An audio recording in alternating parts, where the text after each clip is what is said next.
একটি প্রোডাক্টের affiliate promotion করবেন এবং সেটি সোশ্যাল মিডিয়া মার্কেটিং দিয়ে সেটা করতে চাচ্ছেন, তাহলে আপনি যদি সোশ্যাল মিডিয়াতে ডিরেক্ট অ্যাফিলিয়েট লিংক সাবমিট করেন, তাহলে আপনার পোস্টটি ফ্ল্যাগ হতে পারে, ডিলিট হতে পারে, রিমুভ করে দিতে পারে। আপনি যদি মেসেজ মার্কেটিং করেন, দেন আপনার মেসেজটি সেন্ড হবে না ডিরেক্ট অ্যাফিলিয়েট লিংক ইউজ করলে। তো এই জন্য আপনি কি করতে পারেন যে আপনি একটি ল্যান্ডিং পেজ তৈরি করতে পারেন। আবার মনে করেন যে আপনি সিপিএ অফার প্রমোশন করেন। আপনি দেখছেন অবশ্যই যে প্রত্যেকটা সিপিএ অফার একটা নির্দিষ্ট দেশের জন্য। তাহলে আপনি যদি একটা ল্যান্ডিং পেজ তৈরি করেন এবং আপনি যদি 10 থেকে 15-20টা দেশের অফার একটা ল্যান্ডিং পেজে অ্যাড করে সেই ল্যান্ডিং পেজটা প্রমোশন করেন, তাহলে কিন্তু আপনি একসাথে 10-15-20টা কান্ট্রির অফার গ্র্যাব করতে পারছেন।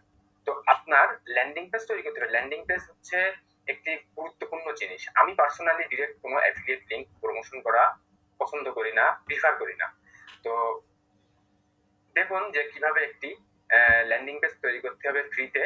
আমি সবকিছু স্টেপ বাই স্টেপ দেখাবো। তার আগে আমি আমার পরিচয় দিতে চাই। আমি রাজু ভদ্র, আর এটি আমার ইউটিউব চ্যানেল। আমি মাত্র বাংলাতে